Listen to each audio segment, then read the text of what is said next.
Welcome to the Mad About Wayne podcast from the Wayne County Historical Society in Wayne County, Georgia. We hope this time together is informative, educational, and maybe even a little entertaining. Mad About Wayne is brought to you by ProSonics Audio Engineering. Now, let's get into today's Mad About Wayne podcast. Okay, welcome back. We're here for episode 9. We're going to be working with the Revolutionary War soldiers, the monument from in front of the courthouse. Who put the monument in the courthouse square? I used to have a book that was talked about that. Got a wonderful group. The podcast crew is back for episode 9. On the end down there, we have Courtney Gibbs-Tyre. Say hello. Hello. Pam Corson Hughes. Hello. Melva Bennett Murphy. Glad to be here. And we have a special guest today representing the Sons of the American Revolution. And I'm very sorry to say that I don't know his middle name, so I can't call him by his full name. But we have Jason Deal, who sometimes will claim Mark and myself as cousins. And he is here representing the Altamaha Chapter. Yes. Give us a little bio of Jason Deal. I am a descendant of Revolutionary War soldier John Lee, who served in North Carolina in the militia and made his way down to Georgia, is buried in Eccles County. And so I'm related to all of the Lee family in Brantley County and in the area, and have it on both sides, in fact, both the Deal side and my maternal side have Lees. And I am a journalist and have been with the Blackshear Times for about working on 25 years now, and had 5 years at the Brantley Enterprise. And I am an elder in the Primitive Baptist Church and have served a congregation in Waycross for about 14 years now. Pam, are you kin to the Lees in Brantley County? I am not kin to the Lees in Brantley County, but I'm thinking June Lee, Cherie Lee. Did you know them? Don't think so. But my grandma always told us when we were coming up that there were two kinds of people in Brantley County, Lees and those that wanted to be. Pam's Causey. She's Causey, and who else? Rawls. Okay. Yeah, I know some of the Rawls. So, all righty. So we are here to do our July 4th for our Wayne County celebration of America 250, which will culminate July 4th with the Scriven celebration. And we're going to start with why we had these people coming here for our land anyway, and we're going to let Pam tell us all about that. Take it away, Pam. Take it away, Pam. That's why I love you, Courtney. You're just my little encouragement buddy. I've had my caffeine today. Ugh. Okay. So in my research, what I found is we did have revolutionary soldiers, and so the government wanted to reward them. You did have headright grants, which were for just settlers. They didn't necessarily serve in the military. And you also had I think it was 1738 Act that they started giving out land to encourage participation. They needed people to, fight. And so they had bounty warrants is what they were called. And so the soldiers would come, and they had to, after the war, they would have to show a certificate that they did fight in the war. You didn't actually have to fight in the war. You could have been a refugee, which I learned if you went to another state and fought for their military, then that also, you could use that for a bounty land warrant. And they could present those, but you didn't get to choose your land. Well, you could choose it for the land warrant, but it was in Wilkes County. They had different land areas set aside for those grants. So it was Wilkes, Wayne, and what was the other one? Well, that was the land lottery. Oh, that was land lottery. So the headrights and the bounty land grants were before the land lottery, because that didn't start until 1805. And then there were 8 of them, which Wayne County was only one of 3 counties to do that. So initially you could have a headright grant. So if you were a male, you could go and you could, petition for land.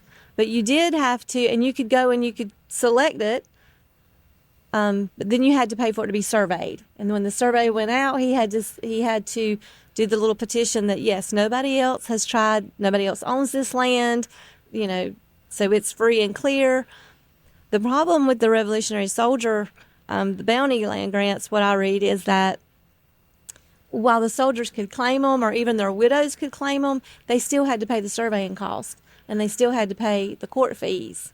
And so they would have, a year, and then the government just kind of extended it because people didn't. And a lot of the soldiers didn't actually, they sold it. They would get their warrant, and then they would sell it to people. And so there was, the records are real iffy. It's hard to find. You can see the list of the Revolutionary soldiers, but not necessarily, even if they were granted the land, you'd have to go back through the records and see, did they actually settle it or did they sell it? So the lottery system came up, and Wayne County, that's something to brag about because there were only 3 counties, so Wilkes, Baldwin, and Wayne County. Wayne County, it was crazy. It was literally a lottery, and they did it because of the Yazoo. Yes. Is that right? The fraud. There was so much fraud. Yes. And even with the head rights, the head rights people would, because you could apply for land, and then you could apply for 50 more acres based on however many people were in your family. And then you could apply for 50, even if you had a slave, up to 1,000. You couldn't go over 1,000. So people there was some fraud involved because they were adding to their family that wasn't really family. And then the lottery system, if you had been a soldier, you still could participate in the lottery system. But it literally was a huge barrel that this guy built. And so they worked on this for years, getting it ready. And they had a big old barrel, and they had a little kid, and he picked it. But for every person who could pick a prize, they had a blank. So you had like a 1 in 100 chance of actually drawing a prize. So if you were a man, you could, of course. If you were a widow and you had children under the age of 21, or if you were orphaned, if you could show that you were orphaned, then you could participate in the lottery. And so it was like 12.5 cents you could pay to have a draw. And then some of the widows, some people could have 2 draws. So you could have up to 2. And so you put your name in, and they had already pre-surveyed the land. And the Tallahassee Strip. Tallahassee Strip, it was surveyed into 3 different districts. And it was 490 acres in each one. And they would draw. And if you got a blank, you didn't get any land. So you're out 12.5 cents. But if you did get the land, then it was predetermined. Whatever was on there, whatever district, whatever lot. And again, once you got that land, you had to, if you had 100 acres, within 12 months, you had to start cultivating it. You had to clear it. You had to start farming it because they were trying to encourage growth in Georgia and Wayne County. And so that was a big deal. So some people couldn't pay for it, so they would just kind of, the legislature, because again, you want people to come settle, so they kept moving the date out. But the lottery it's touted as one of the great things that Georgia did. There were 8 separate lotteries that they held, that they did like that in Georgia. And that's how a lot of people got their land. And then some people would sell their land. The other thing is, when they divided it up, you might live in Wayne County, but you might get land in Wilkes. So you might not want that land, and you might sell it so you could stay here and try again later, because there were other lotteries, that came after. But it was very interesting. It sounds like it's very interesting. I know that when we went with the 1803 lottery, and it messed up because they gave away more land than they needed to give away, and so they had to pull it back in. But if you drew the Buffalo Swamp, you weren't in any particular hurry to get down here to try to cultivate that. So Yeah, that's why I teach the kids. It was a game of chance. Yeah, it was. That was Well, crazy. And then well, you didn't actually have to be here to do the. I mean, I think we have found people that had a draw but never set foot in Wayne County. And Yeah. then with those county line changes, you got to Yeah. figure out who ended up in Wayne, who ended up in Glen, and who ended up in Brantley. Was So there's- anybody more divided repetitively than Wayne? That's a Pam question. Do you know anything about how Wilkes or Baldwin like 8 kept different changing? times we changed our boundaries. Is there anybody else? Did we just happen to be in the right the five place? lines. I don't know. I thought you were talking about the land grant things. No, no. Yeah. I don't know. We've had 5 county line changes. That's an interesting Yeah. question. So we even have a piece of Pierce, and I didn't realize that. It was But Wayne was the mother of several different counties. was Zirkle ever in Wayne, or was it always Pierce? I always It would have thought- been Wayne prior to 1857. Okay. All Because right. that Well, was when Pierce was I never created. thought that. We need to claim Zirkle, y'all. It's a treasure. It is. Yeah.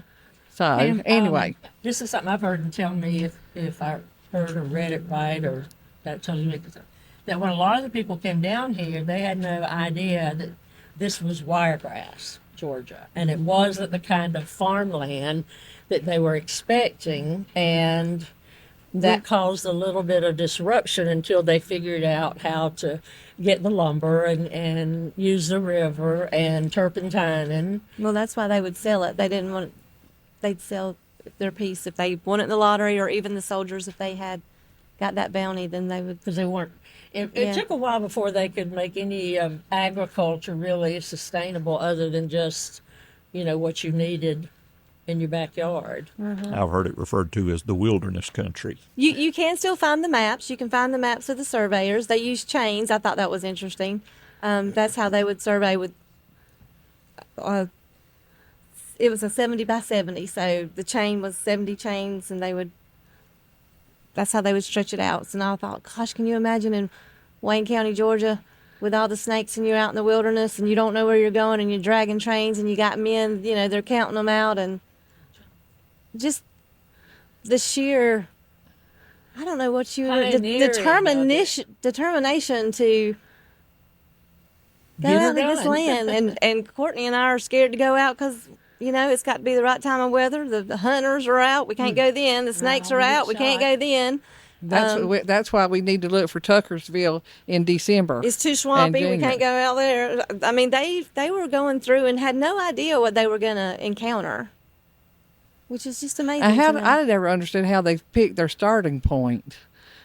And they didn't have the stars to follow in the daytime. So, No. I don't know. Anyway, all righty.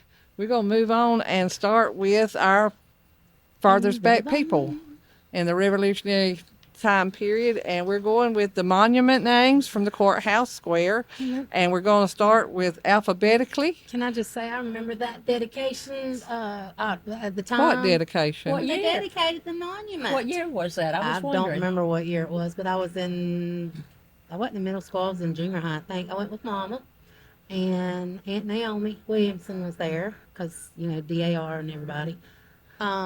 And it was right there in front of the courthouse, and I didn't know anything about it because I wasn't into all this then. I was at that age, I didn't really care. I just went because Mom made me go.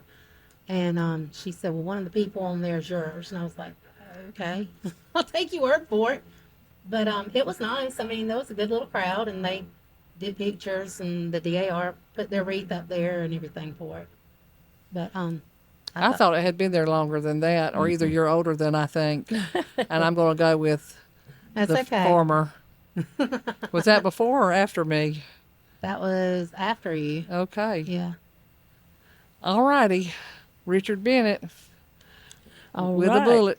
You got him? Melba Bennett Murphy right here. You can't talk about Wayne County history without talking about the Bennett. That's true. But, he's a good example of how difficult this all is. Even though we think we have information, like when I started doing this when I was in 10th grade with my mother, and we'd go and find out all this stuff, and we thought we knew who everybody was and who their sons were and all that kind of stuff. Well, the more advanced we've got, there's big controversies if that was that Richard or was this Richard. And so, but it does kind of inspire you. It's kind of like a little puzzle.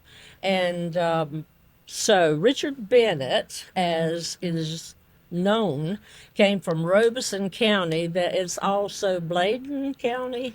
One of them, it's the difference. It's kind of like Wayne County. It's the difference in when it was carved up.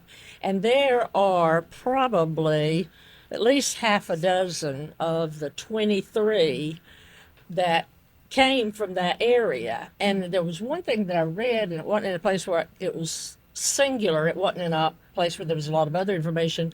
And it said, and a group of neighbors decided to move together. So now when we're seeing like 3 people were in Pitt County or something like that, that kind of makes sense that, you know, that there, or somebody's gotten word and sent word back. But back to Richard.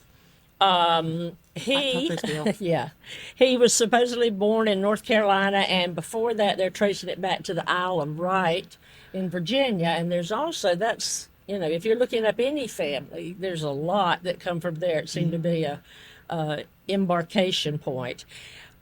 Like the others, he came here, first of all, he moved about 3 or 4 times, and it makes you wonder if he got the land here and he was looking for better land someplace else. But he started off in Effingham County in 1872, and then Effingham became part of Bullock, so they were dividing, and then he went to Bryan County.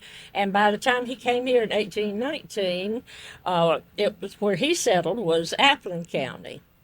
And the eastern part of Appling County. And then later, when Jesup was being developed, Clary wanted that part, and I don't know if it's because he was from there, but he wanted some of Appling, and I've heard that he's the one that was instrumental in carving off part of Appling to be with us. He did the 3rd and 4th land districts. Yes. He must have been just the most persuasive person that ever drew a breath. Because I mean, that's how he had the 3rd and 4th land districts of Appling County moved into Wayne County. So before 1872, if you're going to do a deed search or look for something, you're going to have to go to Appling, because that's, even though Goose Creek was the county line. Mm-hmm. So anything on that side of Goose Creek was Appling County. There used to be a bump on Orange Street on the way to the old high school, and that was the county line. Macmillan Creek was the county line, that far into Jesup. So he did it in the legislature, and that's when Scriven came into Wayne County. And I've always tried to determine when did it stop being station number 7 and start being Scriven, and I've never been able really to determine that. So anyway, that's all. We're going down a rabbit hole. Yes, that's not like us. Well, anyway, he came with two other brothers and got here in Wayne County. And so if you look him up in certain places, as I would, because he's my great-great-great-granddaddy, it will say that he was buried in Appling County, but that's because it was Appling County at that time, but then you'll see them say Wayne County. And they don't know exactly where he's buried because it was out in the field and then they plowed the fields. So you can go out there to Flint Branch Church and they've got a marker, the DAR's put a marker, but that's just, hey, why don't we put it here? You know, so anyway, so that's how they would come. Many of these people, I'd say about half of them, went to like 2 or 3 places.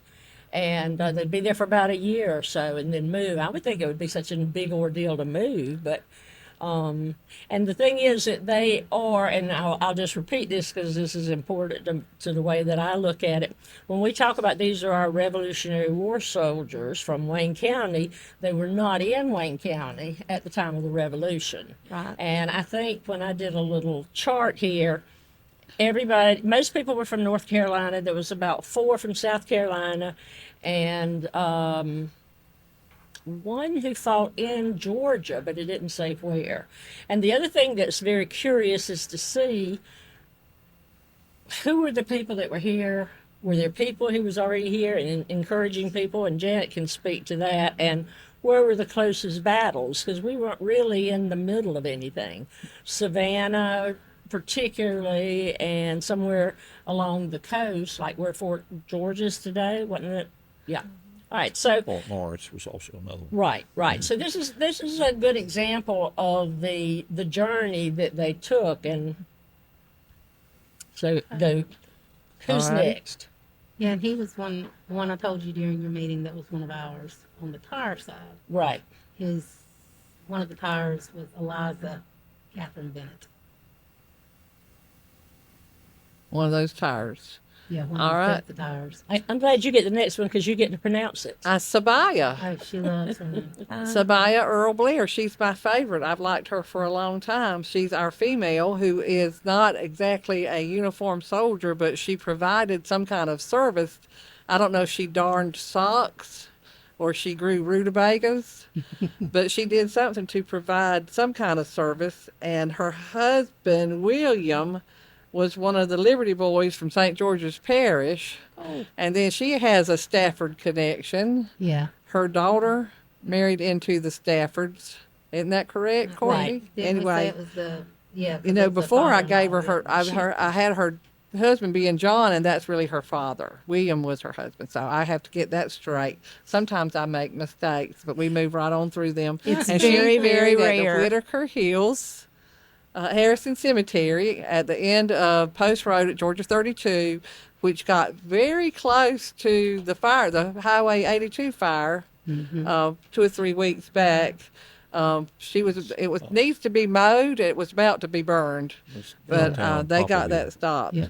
So she actually died in Washington County, Georgia, but they came back here and down that post road. That post road, that Tallahassee strip that Pam referred to, that was the part where it started at Altamaha, went to the St. Mary's. And so that whole strip through there, you've got to go all the way through, and that's how we expanded into how we are now, the 10th largest county in the state. Her husband was William Blair, and he's not on the memorial. That's so odd. I don't know, and I don't think his grave is marked. Is his grave marked, y'all? I don't think his grave I know is marked. hers is. But I think he's in Effingham. They need to do a children's book about her. I could see her like driving the team, behind the wagon and pulling stuff to the front. Yeah. Well, I'm sure she was a tough old bird. 2 things about that. First of all, he died before the war was over, and I don't know if that inhibited somehow him getting the recognition. And the other thing is that we all started off with the memorial, which was put there by the DAR, and so we started off with a little outline from the DAR. And this is what they say now, that it's questionable about Sibbiah. She must prove correct service. No document found to prove service other than the husband's service record. And yet they also tell you on the DAR, if you brought supplies or you did something to help the troops, even though you weren't, a trooper, then you're still eligible to be in the DAR. You could still, they would grant not just for the soldiers, but also Scriven County. He said, was that cut out of Effingham, you think, Jason? That's probably likely. He's got him listed in his little SAR book here that Pam wants to steal. I'll distract him, Pam. Okay, good. I've already taken a I'll picture distract of him, and page. you put it in Courtney's bag. They show him as Are dying, these available dying for during the purchase? war in 1780 and buried in Scriven County. I don't know. They were special issued through Colonel Robert Vance, who was once the president of the SAR, the state president, and so that's how we came into possession of them. They provided a copy to every SAR chapter in the state to help Well, with look at you. genealogy research. Don't So loan them I've had out. it- They won't come back. I've had it. I was trying to think when the copyright Take is. them on apart it. and make them digital. Yeah. 2001 was the copyright on it, so it's been. We can look on eBay. There's That's what we always do, yeah. That way. So Ross Arnold and Hank Burnham, and I'm not familiar with either of those gentlemen, but they were the compilers of it. And then there were several other folks that helped them with editing and with dates and research. all righty, but Sibbiah, we salute you and your service as a patriot. So, and now we're going to salute George Cooper. We just wish we knew who we were saluting. We can't quite figure out which George Cooper got a grant to come to. Was he what am I supposed to call it? A grant? What am I supposed to call it? I A know. bounty? No, it was like a land grant, a bounty. You had head rights grant, and you had a bounty grant. The bounty was for the soldiers, but I was going to piggyback off of what Miss Murphy said, because you could qualify as well if you could prove that you did not harm your neighbors during that time period, or that you were helpful. Pam and I've been out. During the time Yeah. period of war. Yeah. And so when you're talking about Sibbiah, she could have, If you could You don't know prove what you kind of weren't service. a loyalist, because Right, we right. Let's talk don't give about, the DAR a reason to strike her. well, You never know about those fractious people. all right. But the other thing about Georgia, when we got the information from the local DAR, and we really appreciate them getting us started, the comment was that there's no information in the DAR National Genealogy Database about him. And yet, the thing about the deed, are you and I talking? Which one of us is talking right now? It was us, Okay. Well, naturally. okay. Well, here's the thing, that there's in 1812 in Wayne County, which was then part of Glenn County, there was a transaction. Oh, there was a deed in 1812, and then there was a transaction in 1833 that involved Jacob Highsmith and Willoughby Cooper. And Jacob Highsmith is one of the Revolutionary War soldiers. And so that again shows you that there seems to be some commingling and association between these people.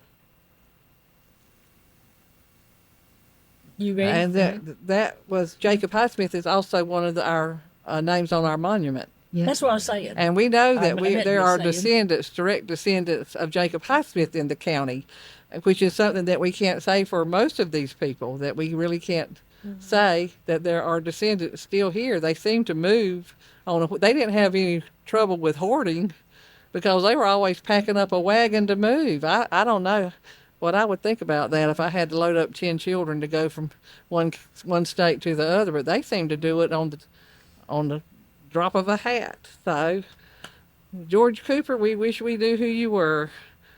So, and next is John Fort. Am I doing John Fort? Sure. John Fort, Elias Fort is the famous grave that is out on the Post Road. And when I was working through all these, trying to figure out the story, where did the Forts go? Because they were quite prominent in local government. Mm-hmm. And I went through the deed records. Thank you, Francis Jurgen, Clerk of Court, for putting our historical deeds online free for us to use. And I found in the grantors list with the deeds that there are 37 land transactions involving some of these forts. James, John, Elias, Henry. Henry was the one who was the representative to the Confederate Congress that voted to secede. He and a gentleman by the last name of Cannon represented Wayne County. But between 1816 and 1902, there were 37 land transactions involving the forts as a grantor. And then as grantees, there were 55 transactions between 1812 and 1903.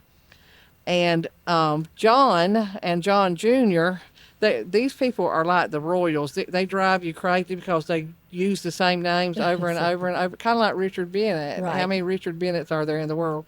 Or how many John Royals are there? And they're a pile. So that you have James, you have Elias was Henry's son, I believe, Elias Jr. Elias was Henry's father.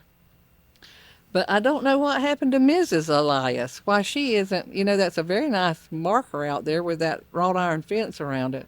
But she's not there. But John Fort was from Bladen County, North Carolina. We have our Bladen and Robeson County. In 1810, he was the commissioner of Wayne County Academy.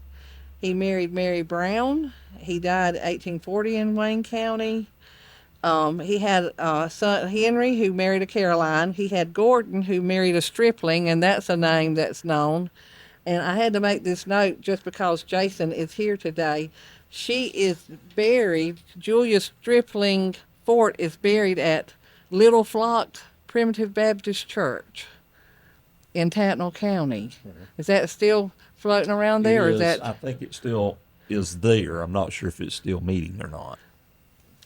So he had land transactions 1816, 1818, 1822. James gives it to Elias. Elias gives it to John Jr. And it goes back into, but they were very prominent. One of them was a teacher, and probably the one that was the Wayne Academy. But I found them in Savannah. I found them in Chatham County. So that somehow they went from here to Savannah. Julia died in Savannah. He was already dead and buried.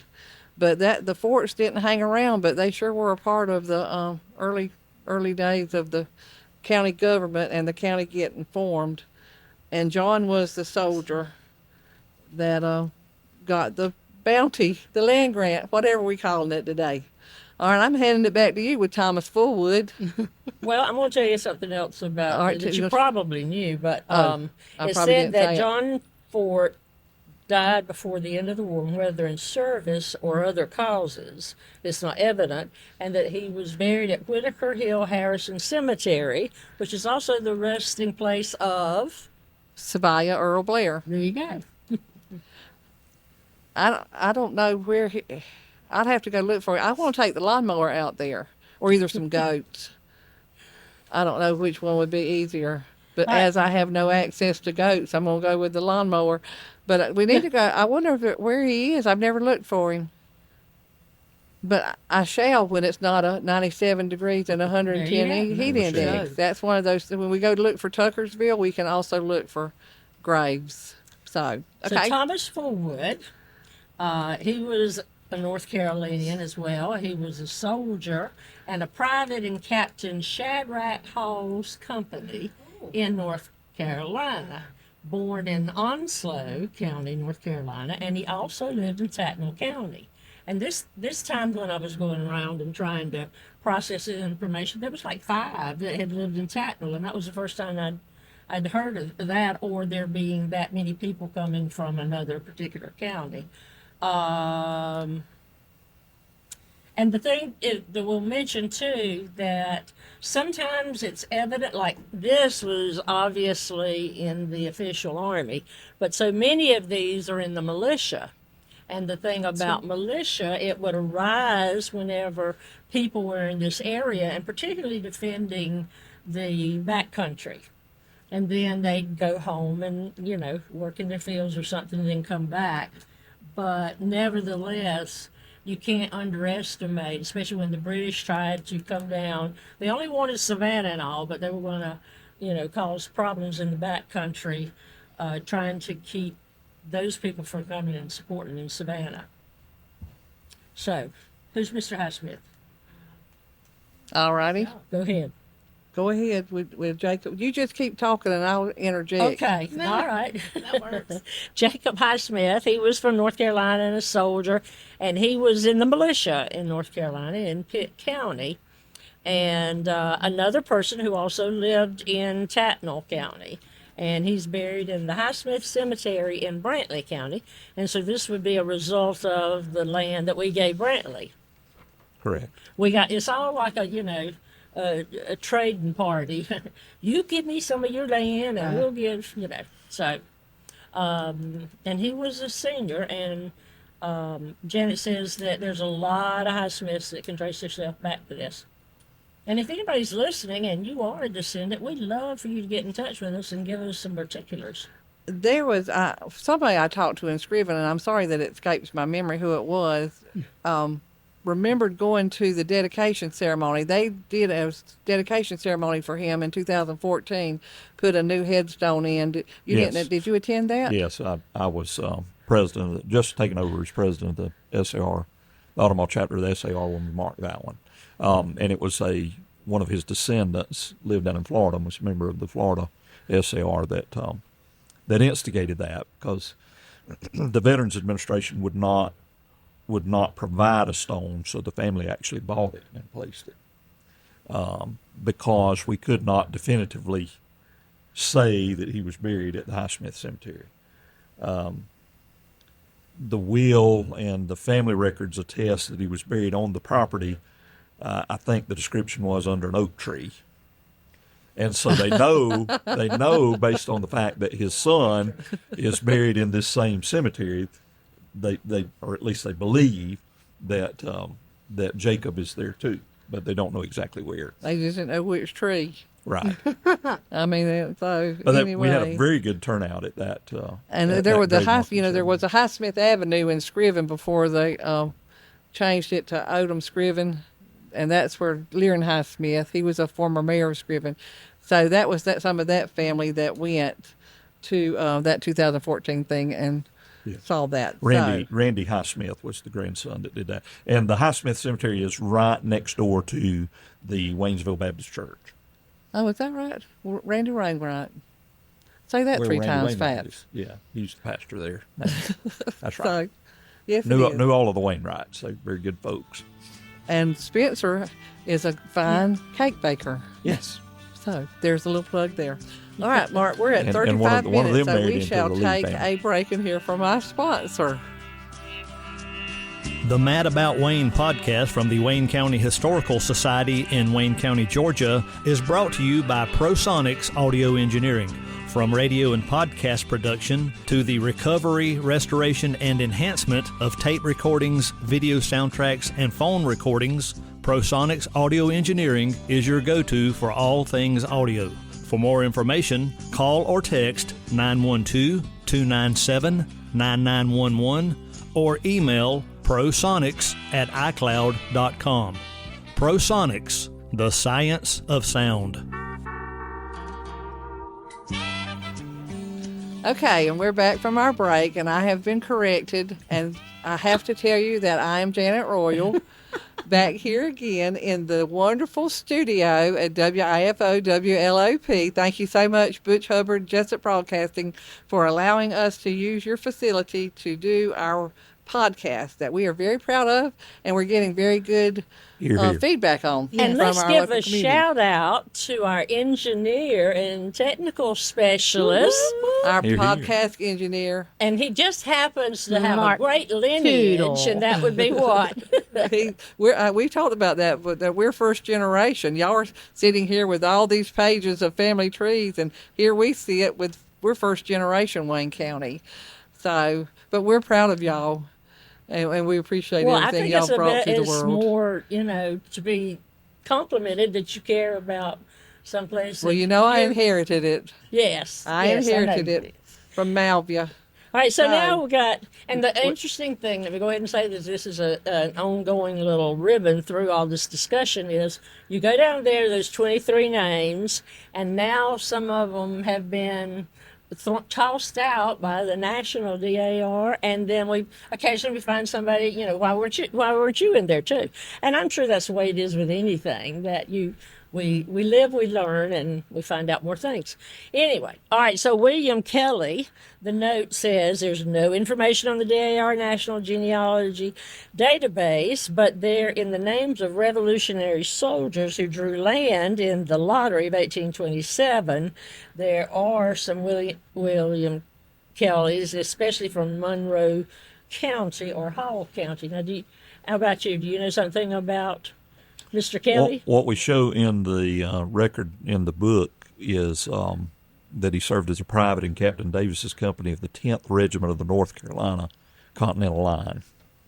Shouldn't So have been that he hard is to find. legitimate. And he received a headright land grant in Georgia, but it doesn't give a date. We're so happy you're here to help fill in the holes that we've been trying to look at. He is Really? he's buried That's at he's funny. buried at I like Smyrna, that which is play in on Brantley County. words. He's buried I'm at sorry, the that tickled me.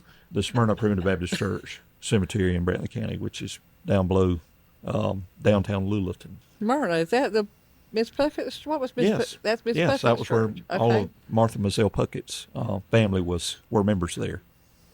It figures prominently in her book on Brantley County. Well, Snow our White family Sands. is in Smyrna Methodist Church in Monroe, North Carolina. So Smyrna gets there. Smyrna Church disbanded in the 90s, but the cemetery is still active among some of the older families down there. They still use it. So, It's in the possession of a preservation society. Helps to maintain the cemetery there. okay. All righty. You going on there, Next ma'am? we go with John Kemp, who this is different, but tell me if this is not accurate. He actually served in Georgia. What do you have? It shows that's plausible. He served in the 5th Regiment of South Carolina, which could have seen service. And this across is the what line. I found when I was reading, that we'd go across the states, like one time I can't remember what battle it was, and South Carolina sent us just hundreds of militia, and then all of a sudden when the bridge went up there, they went scurrying home. So, but anyway, he was born in Bladen County, the same little place, and his father was a royalist, as they were called, and suffered the loss of his estate by confiscation. And so that's something we don't talk about. In the whole United States, it was supposed to be there was 1/3 loyalists and 1/3 patriots, and then 1/3 that didn't care or didn't know. But then after especially after the British started a Southern strategy, people started caring a lot more and came off the fence. And he's buried at Little Creek Baptist Church with not Richard Bennett. There's some Bennetts out there. Yeah. Okay. And some Harpers. What do you got? I got John Knight, but Elizabeth Kemp was his daughter. That was who I was looking for earlier, and she married the Sheridan Sheffield, and that's just a big name. John Knight, you had a question about John Knight. I show him coming possibly from Surrey County, Virginia, and he's one of those that landed in Effingham County. But he was private in the South Carolina militia in 1782, 1st Georgia Battalion of Continental Troops later, and that's where his service came. And that first census he shows up, the 1790 census, and you know that 1890 census being gone really messes up your family tree research. But there's not a lot on John Knight that we can say. Moses Manning is he's one of my favorites. Well, let me ask you a question first, All right. please. All right, so he died in Effingham County. Is that what you have? And Yeah. so there's a little speculation. Could he be one of the people who never showed up here and he just had land here? He got the draw, but he didn't come. Or he didn't like it and he went back? What's not to like when you go to the Buffalo Swamp, but whatever. There you go. That's where the snakes are big. All right. Moses Manning is one of my mothers. She worked on him when she was doing, I'm not sure whose family tree line, but Malvia had 2 pages on Moses Manning on her computer, that on her hard drive that I had pulled off. And I don't know whose family tree she was doing at the time, but Moses Manning is the Manning. He put the Manning in Manningtown. He was the Adam and Eve of Manningtown. So Gotcha. Moses, and he definitely was a Revolutionary soldier. He came from the PD River district of South Carolina, which is our stomping ground. He came from around Marion County, which is where Webb Elvington, if you know Webb, I'm going to give a shout out to Webb Elvington. So he and I commiserate over chicken bog, which is a South Carolina specialty that I have been trying to master. But he was a sure enough person in the Revolution and a sure enough person in Wayne County that got the land draw, and his land's still down there with all those people.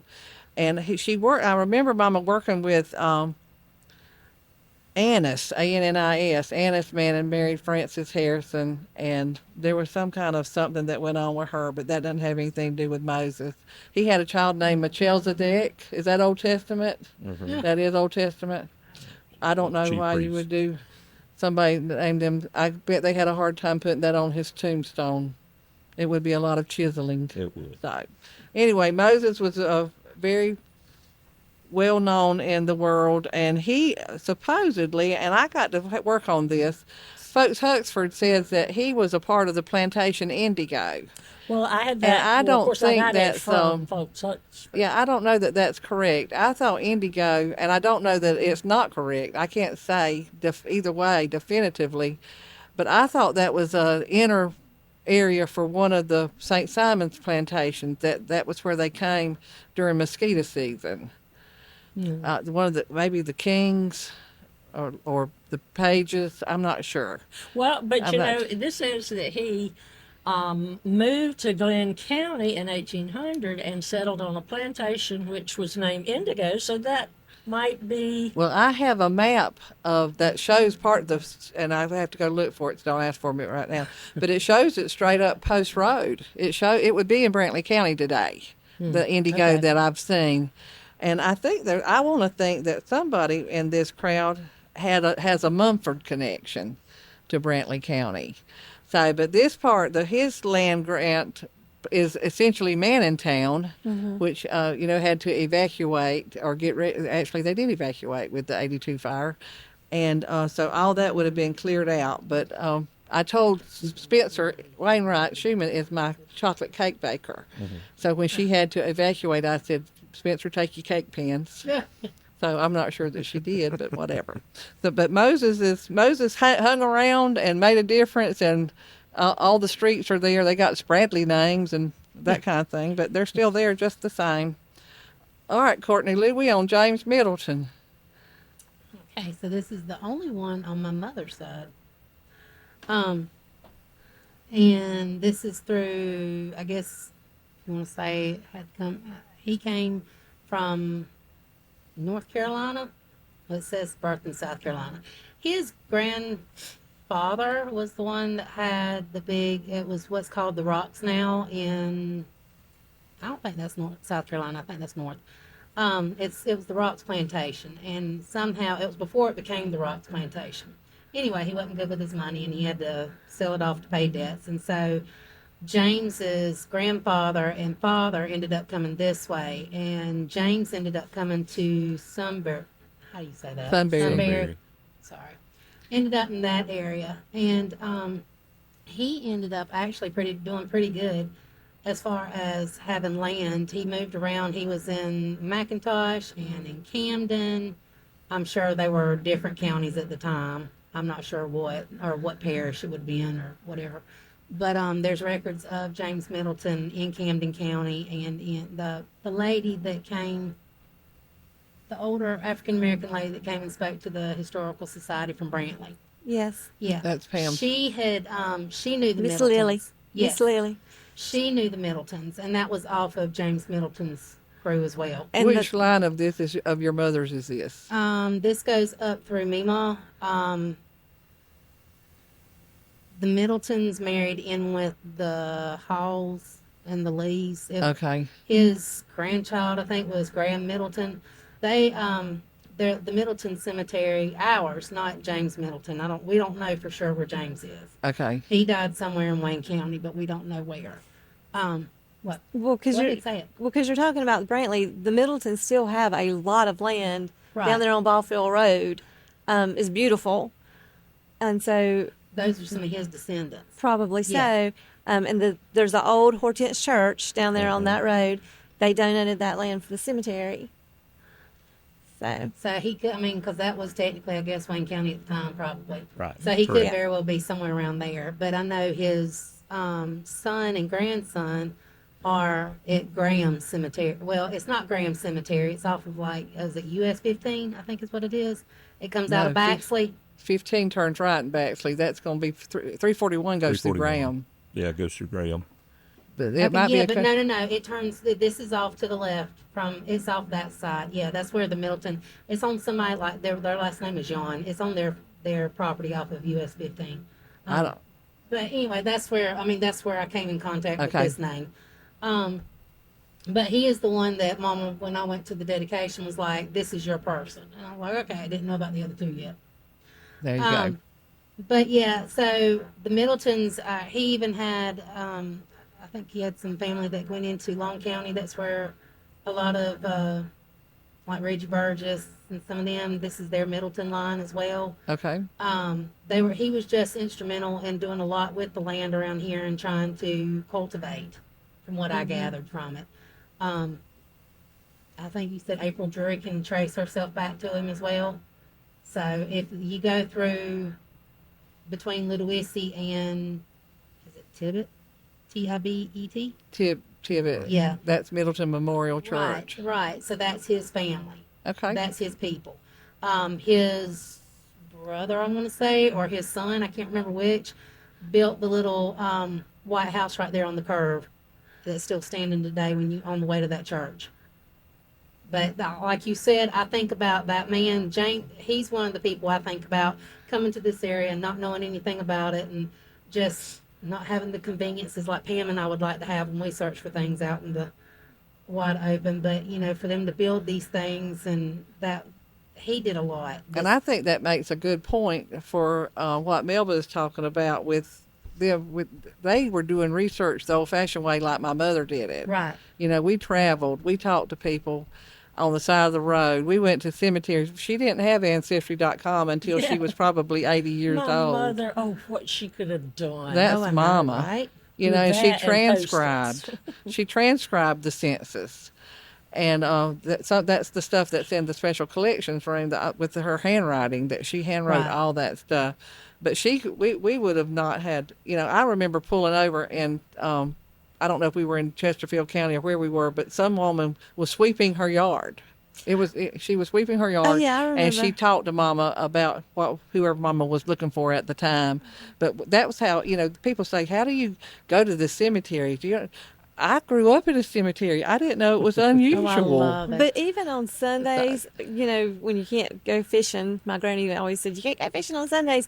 But she'd want to ride. She would want to ride to the different cemeteries. Mm-hmm. And so we would get in the car, and that's what we'd ride around. She'd want That's to what walk. we do. Mom will go, oh God, Courtney in the cemetery. Here we go. Go, let's go find whoever. And by George, I will find them before we leave. I don't care. I feel like, have you ever watched, is it Coco? On the Disney movie or whatever? I don't watch a lot of TV, Courtney. I don't know I'm what sorry. that is. Anyway, so in I've the never heard of movie, that one. If your picture, if they forget what you look like, or they forget your descendants, if they don't talk about you, Oh, that's right. You then- got to say their name. then you go off and you are never remembered. And I don't want to be that person. I want to be the one that remembers all these people. And so when I find somebody new, I'm like, oh, I got to go find out where they are. And I can remember with having a machete and cutting my way into one of the King cemeteries. And I was probably 11 or 12 years old, and I had a machete just chopping. that's what I need and help doing so- with his descendants in Appleton County, because it Well, is you- so grown up. I didn't know you coming with me, because I will go when the I'm scared. temperature drops and the snakes are not okay, crawling. yeah, because that place needs to be Count me cleaned in. All right. We'll pencil it in. Go They're ahead. We got to also- move on. Well, okay. Okay, But they're no, where you also going? kin to the Blands. Yes, they Yes, are kin they to are the kin to Blands. the That's right. And according to The Blands came from Beth, Pierce. No, he Bland didn't come from Pierce. She came from Ingalls, Pierce. She was a Hires. in 1796, he was definitely in Georgia, and he was appointed captain of the company in the McIntosh County Militia. So, yeah, he seemed to be a mover and a shaker. That's Oh, why. how about that? That's why Martha Lee and Margie were such good friends. The Blands and the. All righty, Caleb Moore. We just have him he had patriotic service and paid for services rendered. He was Beaufort County, North Carolina. He didn't go to, it wasn't Bladen or Robeson or Surrey County, Virginia. And I guess he died here in Wayne County in 1821. Solomon Morgan. We Whoa, did. whoa, We just whoa, talked you're going about too him. fast. Oh, you want to talk about him? No, I'll go back to Middleton. Okay, go back. I'm Middleton. just going to say, Go ahead. I just want to say that the one thing that caught my attention was, of all the people that were staying, he was the only one who was a lieutenant. Oh, And he led a company of rangers, which was Middleton? Yeah, Okay. James Middleton. All right, and you were right, Caleb Moore. His daddy was in the Revolutionary War as well. That was John Moore. There you go. okay. I don't know a lot of these people, so if you want to just keep going, and I'll All interject right, well, I'm if all the right. spirit Samuel moves me. Morgan. He was Who? from South Solomon. Solomon. Oh, Somebody got let me clean my legs. there's another one of them Old Testament names. Yeah, It's yeah, not as yeah. interesting as Melchizedek. All right, he was from South Carolina. He was a private, and he also got recognition for patriotic service. They say he was born either in South Carolina or. Oh my gosh, this he is- was in Sherall. How about that? Another one of us. Sherall is our stomping ground. Right. Okay. I didn't mean to interrupt. but I Sherrall just got District, excited. South Carolina, and he was active during the Revolution in procuring rifles and muskets. So that's why he gets attention. After the war, he moved to Glenn County. He was there about 1790. And then in 1796, he's in Scriven County. And he's here in Wayne by 1808, and he was engaged in cutting and floating logs down the river. He was ahead of his time. Exactly. All right. Oh, he had a Darlington County connection. I have to pay more attention. John Munden? Who's ever heard of that name? Had anything to do with Wayne County? John Munden. Seen it someplace. But he's got an SAR number with a hashtag. What do you or know whatever about you call Mr. those. Munden? The only thing that we have recorded is soldier and North Carolina troops came to Georgia after the Revolution, received a bounty grant of 200 acres in Glenn County in 1801. Well, and then I have, and this came from the DAR, that he had rank for patriotic service, which included furnishing supplies. And he moved to Georgia about 1795 and settled in Glenn County, where he lived. Now, this is the other thing that's interesting when you're talking about Appling. All of a sudden, in 1805, they took 5 plantations in Glenn County and annexed them to Wayne. It wasn't a line draw. It's like, eeny, meeny, miny, mo, we want you. Come on over, which I'd like to know some more about that, but I don't know where to look. But anyway, so Now, that's him. I have to ask this before we go to William Rawls, because I'm sitting here and I know Jason will know, but Tattnall County High School is the Battle Creek Warriors. And is that Revolutionary War, Battle Creek? I'm not. That's Michigan, where they make cereal. Little further Battle north. Creek, Michigan. I'm not That's where sure. they I'm not sure about that's that where either, but that's been Fox's Place comes from. pegging. I keep pinging back to it. All right, go ahead, dear, with William Rawls. We don't have anything on Rawls, and he's another one that has been disavowed, I guess. Really? Yeah. Do you have anything? What we list is roster of South Carolina patriots, served as a soldier in South Carolina, died sometime after 1827. Well, in about 2 days from now, everything that you have right there, I'm It going to says have over here. there's an 1827 lottery, Pam. There was. Says he got land in Wayne County in 1827. Yeah. Born in North Carolina, he was in the Battle of Kings Mountain and Battle of Augusta and marched to Savannah. But his application shows that he served in the place of his father, John Rawls, in Halifax, North Carolina, but he's in the 1827 Wayne County lottery. So that's what they're going by. And Kings Mountain was South Carolina also. No, that's the Georgia. That's oh, in it's Georgia? North Carolina. There was a very important battle, one of the 3, because I remember my class used to have to color that. But you may have had to color that in history. I don't remember coloring. That was the highlight of the week often. But anyway, there was We 3. could Google it and figure it out. Well, yeah, Kings Mountain was, and I think that's the one where there was like 3 battles, and it turned the tide of the war every time. And I think Kings Mountain turned it back to the British. Okay. But I really shouldn't say any of that because somebody can fact check me, and Well, They if will. they have nothing will. else to do. All right. But if Lewis they're Roberts. listening, they have to listen to know that you said it, and that's a good thing because we love listeners. Right. All right, Lewis Roberts, what you got there? Not much. Not much at all. South Carolina, a private, and I don't know much about his influence, but we got something good when we go to How many pages do you have? 10. One of the notes in this record says that Private and Captain Amos Davis's company of the South Carolina militia, and that militia was commanded by Colonel Richard Wynn and General Francis Marion. Oh, there you go, the Swamp Fox. Mm-hmm.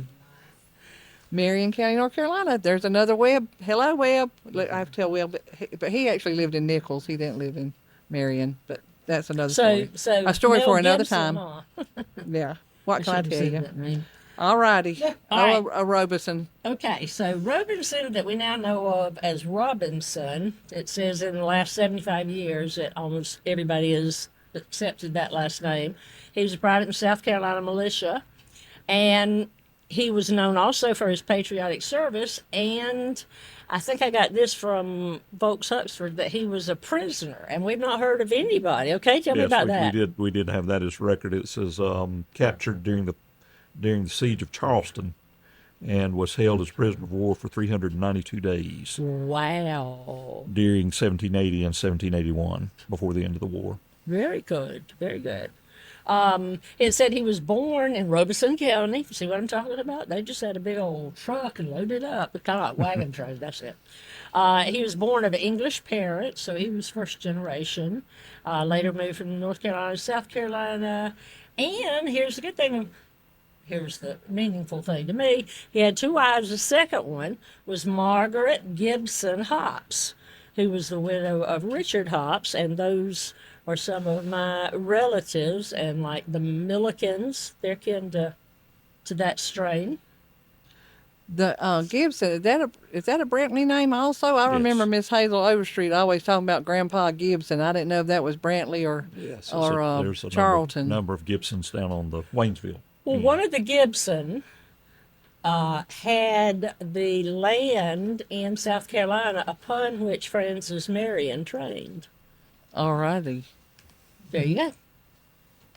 Somebody else married a Gibson, but I can't remember who. Maybe one of the Forts married had the Gibson tie-in, but I don't remember. She always talked about Grandpa Gibson, like he had gone to the store and would be back at any minute, so that he could be there.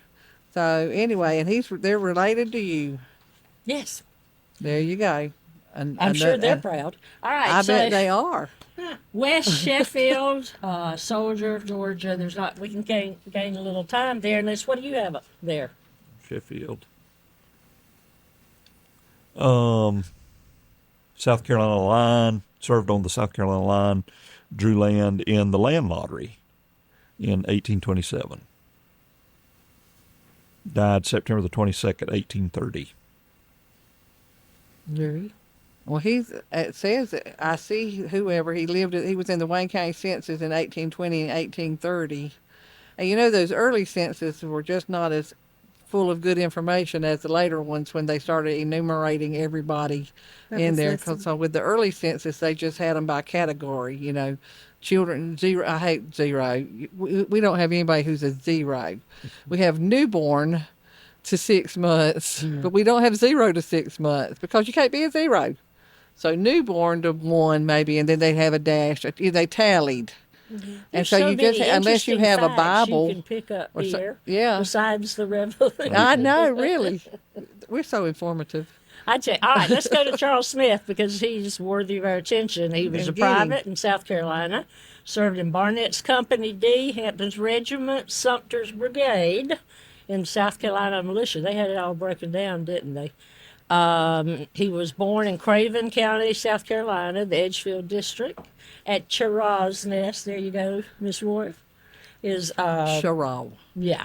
And he moved to the new county of Appleton in 1819 and lived, this doesn't make sense to me because it said he lived in the portion later annexed to Wayne County near the village of Gardi. But I don't see how you got from Appleton to, Right. yeah. But Their anyway. map skills were not good. Okay. Well, and he is buried in Gardi Cemetery, and this is noteworthy because he's one of the cemeteries that you can get to, and the DAR has a marker for him there. And the Gardi Cemetery, not the Midway Cemetery. Right. Okay. You have that Gardi Cemetery is just about full. Yeah. So I'd have to go look for him. That's where some of the Hopkins, some of Florrie's line are buried in that Gardi Cemetery. A lot of testing. Is that the one right there when you're coming in the guard out to the Right. left? Mm-hmm. Right. Okay, so that's okay. Yeah. You know, they put the cemeteries on the non-arable land. Like Lake Chapel is a big sand hill. Mm-hmm. You know, they didn't want it. If they couldn't use it for farming, that's where they would bury their dead. They couldn't use good land for a burial place. So, all righty. Robert Stafford, is that you, ma'ams? Sure, I'll take you too. So this one would have been an uncle, I guess, not actual descendant. His sister was one of my grandmothers. So Robert Stafford was from South Carolina. His father was Joshua Stafford. So that would have been the line. Says he went to Effingham County and from there to Barnwell County. I said that right. South Carolina. And then he went it was cut into Scriven County. And he married Jane Blair, the daughter of William and Sibbiah. And her first name was Sibbiah, and Jane was her middle name. Yes. Useless information. Number So that you could get them 57. confused. In 2026, you can figure out which generation you're looking at. he went up to the rank of a lieutenant, but you've got here that he was a private in South Carolina militia, and he is actually buried in Poppleville at the Whitaker Hills Cemetery in Brantley County. No, that's Robert? Poppleville, but that's what they want to say that. No, that's what Poppleville's I've on always up called that it. way. I've always called it Poppleville, where the little store is right there. Yeah, see, he knows what I'm talking about. Yeah. What you call it? It's the one. That's them out there local above that. things. Yeah, that's where the train used to stop. Poppleville? Poppleville. Or no, yeah. no, that's not Poppleville. where the train Yeah, used to I don't stop. say Well, there Popwell, probably I were say stations Popwell. there with the Alabama, Brunswick, Like and I say Birmingham. oil and not oil. That's not what I'm. Anyway, go ahead. I'm sorry. You done? Yeah. This little thing says, This little thing. I know, I love my tablet. That's all big where I can read it. Says that he was actually he served as the justice of the peace and a county surveyor. He was a county surveyor in Effingham and justice of the peace in Scriven, and then came here. Scriven County. Yes, Scriven County. And he was one of the justices of the inferior court of Wayne County. Yep. Yes. Okay. And he had several large tracts of land in Scriven County, which he was granted from the state. And in Wayne County, he had a large plantation, it says that he was buried on that, I guess, Whitaker Hills, maybe as part of an old plantation area. Where is that plantation? Do you know? know I when- don't. I haven't looked at that map in quite a while. When I taught Wayne County history, it was one of my primary documents, but it's in a box somewhere. I just remember Indigo in particular.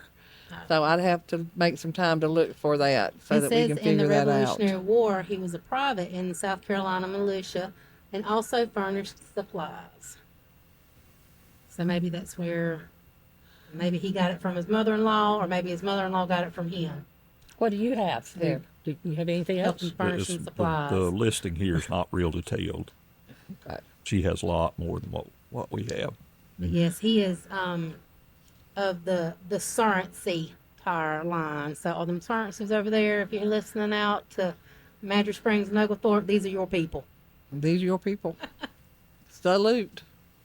All righty, and last but not least, or could be It least, could what be we know. least. He was rejected. His pension got rejected because he didn't serve long enough. I think that's unfair. We need to appeal that on his behalf. It's a Oh, major well, war yeah, you it said he helped. didn't serve long enough. Yeah. If he served at all, he should have gotten something. I mean, here, as long as they're not being in anti-war, they got It's like something. revoking your teacher retirement. Well, ain't they it? had to claim it. They didn't just I don't know. go Have find you them and got hand him it in to your them. book? Which one? Reuben Turner. Yes. What's your Well, name? the- Reuben Turner, we have 1776. He was drafted in Captain Stringer McElveen's company, Dobbs County, North Carolina. Served for 6 months in the Southern Campaign under Colonel William Carswell. Served under General Ashe at the Battle of Bear Creek. He applied for a pension for his service and later died in Stewart County. But his name appears on the monument at the Wayne County Courthouse. If he got shot at, he should have gotten a pension. Died September the 10th, They didn't ask me. 1843. If you gave your life for something, when other people want to sit beside and not, There you go. you deserve it. So, that is all of the monument, folks. Anybody else we need to bring up in the monument world or the Revolutionary War? Anything, anybody we didn't touch on, or anything you want to add before we turn over to the SAR? Let's hear from the SAR. 'cause Let's hear from the SAR. What you gonna tell us about Well, the SAR? it's appropriate, I think, that since Wayne County is named for General Mad Anthony Wayne, that we have a local Sons of the American Revolution chapter here. It was started in the first interest was probably around 1991, from what our records say. There was a workshop that was held at the Wayne County Library under Colonel Robert Vance, as I mentioned, was the state SAR president at the time, and a couple of local names, Miss Bessie Dent and Miss Mildred Widenkamp, were two of the main volunteers that helped to get the research and the genealogy started for the charter members. There were some members from the William Miller chapter in Waycross. He was also a Revolutionary War soldier. Probably some piggyback there with several soldiers who were in the Wayne County area were also, because Ware County was also very large and very prominent I mentioned my ancestor there that I'm in the SAR on was in what is present-day Eccles County, but then it was Ware, and that's all the way down on the Swanee River at the Florida line. It's closer to Fargo than it is Statenville, but you had him, you had John Lee, you had John Ammons, also served with General Francis Marion, that's buried in the High Bluff Cemetery in Brantley County, and Elder Isham Peacock, who was very prolific Primitive Baptist or early Baptist minister. Actually, he was actually a minister in the area before the division between the Primitive Baptist and what later became the Southern Baptist, the Missionary Baptist faction. And he was instrumental in the constitution of Shiloh Primitive Baptist Church in Pierce County, and also served the Beards Creek Primitive Baptist Church in Tatnall and the Upper Black Creek Church in Bullock, and helped to constitute the Pigeon Creek Primitive Baptist Church in Nassau County, Florida, which was then under control of the Spanish. So he was actually an act of defiance for him to be over there. But the interesting thing about Elder Isham Peacock was he lived to be 107, 108. Oh, wow. And we also did a grave marking ceremony for him a few years back, along with John Ammons and also the Jacob Highsmith that we mentioned earlier. But the Altamaha Chapter was formed in 1991. It was chartered with some members from the William Miller Chapter of Ware County. That one no longer exists. That chapter no longer exists. But Stanton Lee was the first president of the Altamaha Chapter. How about And that? that's Brother Jack's father. Yes. Brother Jack, of course, was just a wonderful man, and as I've heard him called, the pastor for Wayne County. So just graduated to glory a few weeks ago. But we basically are still, I guess high water mark several years ago were around 75 members or so. We're down to about what we were in the charter, which is around 30. I think we have 28 active, or 28 that are paid members. As it is with most things right now, it's hard to get anyone to volunteer or be active. So our active membership is around 10 of those. But we serve the communities along the Altamaha River Basin. That's where the name came from. That includes Appling, Bacon, Brantley, Long, Pierce, Tatnall, and Wayne counties. We've covered extensively the Revolutionary War soldiers that are in the bounds of what is currently Wayne County, and we try to stay active. Of course, we're all about doing educational type programs and recognizing our students and youth. We do a Good Citizen Banquet and also our ROTC cadets. We recognize them in February of each year. And then one of the big things that we do every year, and one of my favorite things, we just had it this past weekend, was the Dr. Alexander Jackson Gordon Memorial Scholarship. And Dr. Gordon was treated in the Is There a Doctor in the House podcast, I think, a few weeks ago, if I recall. And Stetson Bennett III's grandfather, Coach Buddy Bennett, his middle name was Richard Gordon Bennett. So he was named for Dr. Gordon because Dr. Gordon delivered him. That. And so that's a little bit of local history there. But we give a scholarship. Dr. Gordon's daughter, Marjorie Gordon Hamrick, left a bequeathment in her will. She was a very prominent Wayne County educator, and one of the things that came out of that will was a way to honor her legacy in education and also help students in Wayne County. So we give scholarships each year at the end of the Wayne County school year, and they're only open to Wayne County students. This year we did 5.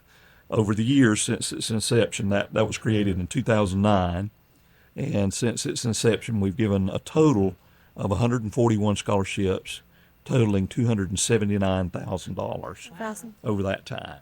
And that's just off of the principal from her estate. And that is matched with the DAR. The DAR also got a similar gift. So we also do flag certificates. We recognize businesses or individuals who prominently and properly display the American flag each year. And we've done several of those through the years. And we meet quarterly, and generally in February, June, August, and November. And certainly if you have any lineage or you know of a descendant that you can trace out, we would be happy to have you as a member. The Sons of the American Revolution obviously is open to male members of descendants who contributed. They either served in the war or they contributed to the war effort in some way. We had several of those mentioned.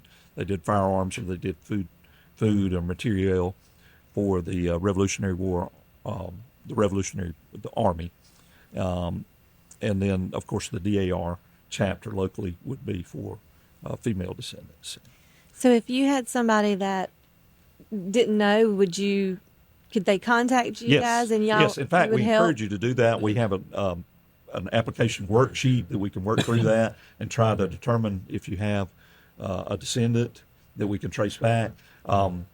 If you have someone in your family that was either an SAR member or a DAR member, we can go back to the record copies, and all we'd have to do is prove the connection through whoever that descendant is.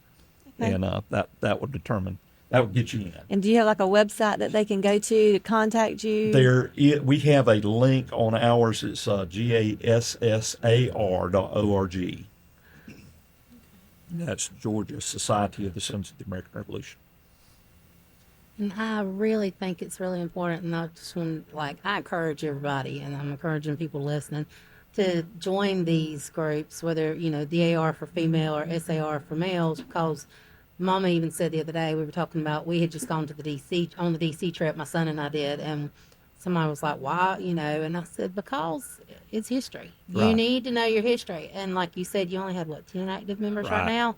And this is history. This is the 250th anniversary of our independence. And I mean, if it wasn't for these folks, we wouldn't be here. So if you can prove and you can, you have any kind of interest in it, it would, as my mother would say, behoove you Yes. to join one of these two groups. Because, when all of us are gone, somebody's going to have to carry it on and keep the history alive somehow. Because, again, you wouldn't be here without it. And that's how we got started with our fine podcast, and we're going to continue it past July 4th, but we initially started as Mad About Wayne and a part of our Wayne County observance of the 250th birthday, and that the Scriven fireworks and the Scriven Independence Day celebration is a part of Wayne County 250, America 250 celebration. Follow our Facebook page, follow the... Well, and also, Any other group? unless I missed it, you were talking about SAR and DAR, and come out and join the Wayne County Historical Society, which is it goes through the years, and I am just fascinated sometimes at the people who come out and they can explain something that I would have never thought that I needed to know. That's probably a large part of what I say, stuff that people never needed to know. Didn't know they knew. So, anyway, I think we're ready to wrap up. We want to thank Jason Deal for being here, Yes, representing. My pleasure. Yes. And we've had a good talk, and we've enjoyed doing America 250 and ending this part of our podcast with Patriots from the Revolution. And we hope you will enjoy listening to it, and we'll be back with a new episode not too long. Thanks, everybody. Y'all say bye. Bye. We hope you enjoyed today's Mad About Wayne podcast. For more information on the Wayne County, Georgia Historical Society, please visit our Facebook page. Don't forget to subscribe to this podcast so you receive notifications when a new episode is released. Thanks for joining us, and we will see you again soon. Remember, we're mad about Wayne.